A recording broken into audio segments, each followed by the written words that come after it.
शुरुआत करेंगे कांग्रेस के साथ, क्योंकि हरियाणा कांग्रेस में नया बदलाव देखने को मिल सकता है। नए प्रदेश अध्यक्ष का जल्द ही ऐलान किया जा सकता है। नारनौल से पूर्व मंत्री राव नरेंद्र सिंह को बुलाया गया, दिल्ली बुलाया गया।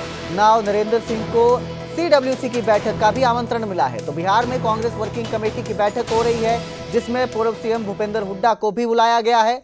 वहीं राव नरेंद्र को भी इस बैठक में बुलाया गया है। आपको बता दें, हुड्डा और राव नरेंद्र दोनों कांग्रेस वर्किंग कमेटी के सदस्य नहीं है, फिर भी इन्हें बैठक में बुलाया गया है। कांग्रेस प्रभारी हरिप्रसाद ने हुड्डा के नाम का समर्थन किया है। हुड्डा को सीएलपी लीडर बनाने पर चर्चा तेज हुई है। तो बैठक में हरियाणा से सैलजा और सुरजेवाला भी शामिल होंगे।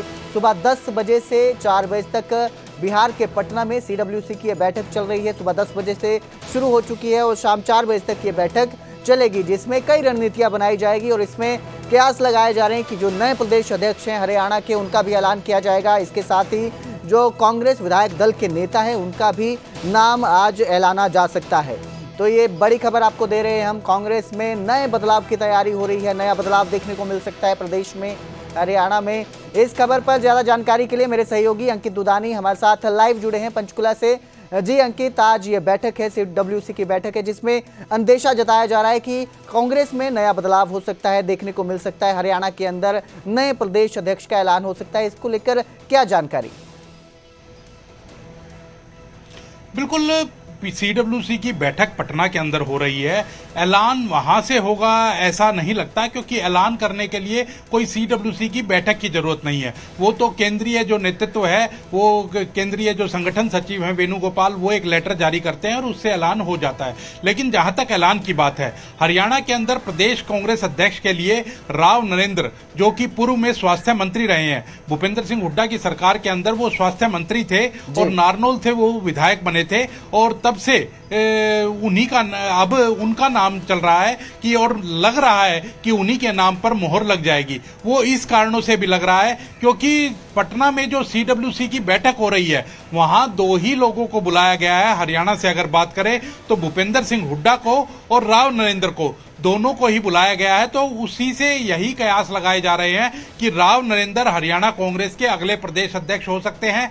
वहीं भूपेंद्र सिंह हुड्डा, जिनको पहले भी जो विधायक हैं, जब बैठक हुई थी विधायक दल की, तो सभी ने कहा था, एक मत से कहा था कि उन्हें विधायक दल का नेता बनना चाहिए और उन्हें बनाया जाना चाहिए। लेकिन उसके बावजूद भी सरकार के लगभग 11 महीने से ज्यादा का समय बीत चुका है, और 11 महीने से ज्यादा का समय बीत जाने के बाद भी कांग्रेस का जो हाईकमान है, वो ये फैसला अभी तक नहीं ले पाया कि नेता प्रतिपक्ष कौन होगा, कांग्रेस का विधायक दल का नेता कौन होगा।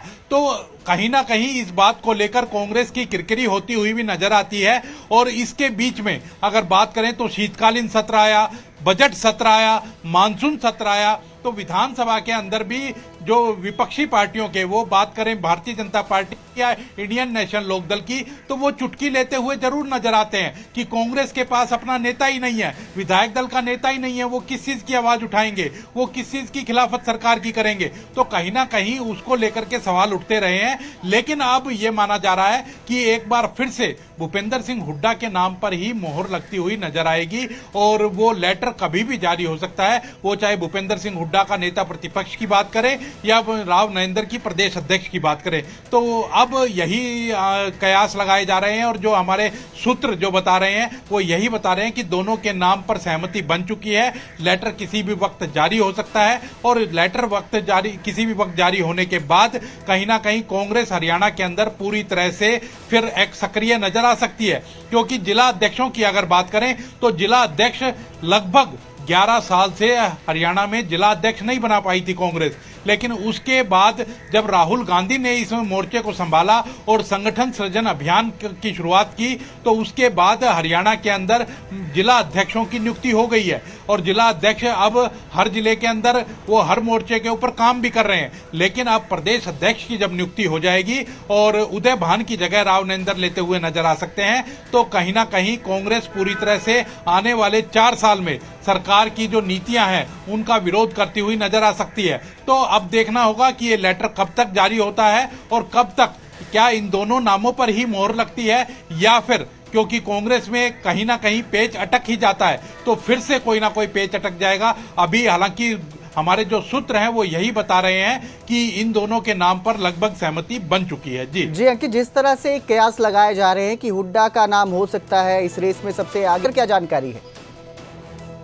इसमें कोई दो राय नहीं है कि हरियाणा कांग्रेस की अगर बात करें तो हरियाणा कांग्रेस और गुटबाजी उन दोनों का चोली दामन का साथ है और कहीं ना कहीं गुटबाजी से वो लोग नहीं उभर पाए और यही कारण है कि 3 लोकसभा के चुनाव और 3 विधानसभा के चुनाव में उनको हार का मुंह देखना पड़ा है। वो 2014 के लोकसभा चुनाव हो या विधानसभा चुनाव हो, 2019 का लोकसभा चुनाव हो या विधानसभा चुनाव हो, 2024 का लोकसभा चुनाव हो या विधानसभा चुनाव हो, या फिर जो नीचे सरपंचों के चुनाव हो, मेयर के चुनाव हो, वहां हार का मुंह देखना पड़ा है। और उसका सबसे बड़ा कारण कांग्रेस के अंदर गुटबाजी है। कांग्रेस के अंदर अगर बात की जाए तो रणदीप सुरजेवाला का अलग गुट है, वो अलग चलते हुए नजर आते हैं। कुमारी शैलजा वो अलग चलती हुई नजर आती है। भूपेंद्र सिंह हुड्डा हैं वो अलग चलते हुए नजर आते हैं। कैप्टन अजय यादव हैं वो अपना अलग सुर लपेटते हुए नजर आते हैं, अलग सुर में बात करते हुए नजर आते हैं। तो कहीं ना कहीं कांग्रेस पार्टी जो है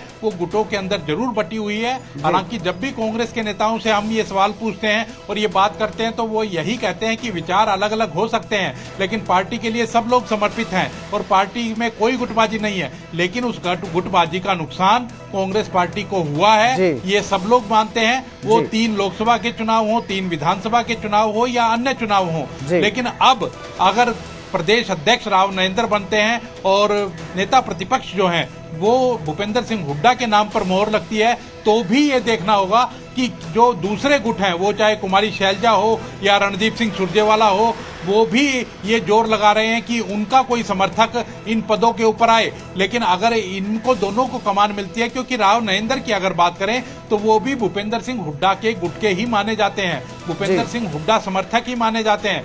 लेकिन राव नरेंद्र को बनाने के पीछे एक जो बड़ा कारण नजर आता है कांग्रेस का, वो अहिरवाल क्षेत्र है। और अहिरवाल क्षेत्र ही एक ऐसा क्षेत्र है जो भारतीय जनता पार्टी की सरकार बनाने में जो अहम योगदान दिया है जिसने, वो अगर बात करी जाए 2014 की, 2019 की या 2024 की, तीनों बार भारतीय जनता पार्टी की सरकार बनाने में अहम योगदान अहिरवाल क्षेत्र का है। वहां की लगभग सारी सीटें जो भारतीय जनता पार्टी के खाते के अंदर आई हैं, तो अब वहां से राव नरेंद्र को बनाना तो अहिरवाल क्षेत्र से आते हैं और खुद भी अहिरवाल हैं राव नरेंद्र, तो उनको अगर बनाया जाता है तो कहीं ना कहीं अहिरवाल और जाट का समीकरण बैठता है, क्योंकि जाट समुदाय को भी दरकिनार नहीं किया जा सकता। तो अगर भूपेंद्र सिंह हुड्डा को नेता प्रतिपक्ष बनते हैं तो दोनों का समीकरण बैठता है। जो आपने बात पूछी थी कि राव जो वीरेंद्र सिंह है, उन्होंने शमशेर सिंह गोगी के जन्मदिन के मौके के ऊपर जरूर ये बात कही थी और उन्होंने कुमारी शैलजा को आगे किया था,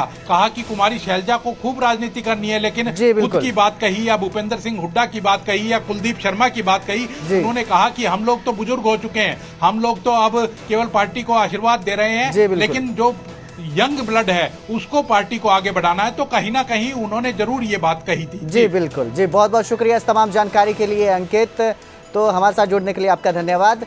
कयास लगाए जा रहे हैं कि जल्द ही ऐलान हो जाएगा, जो नेता प्रतिपक्ष है उनका भी और नए प्रदेश अध्यक्ष है उनके भी। अब देखना है कि इनमें किसके नाम को मोहर लगती है। जिस तरह से उम्मीद जताई जा रही है कि राव नरेंद्र जो है वो नए प्रदेश अध्यक्ष बन सकते हैं।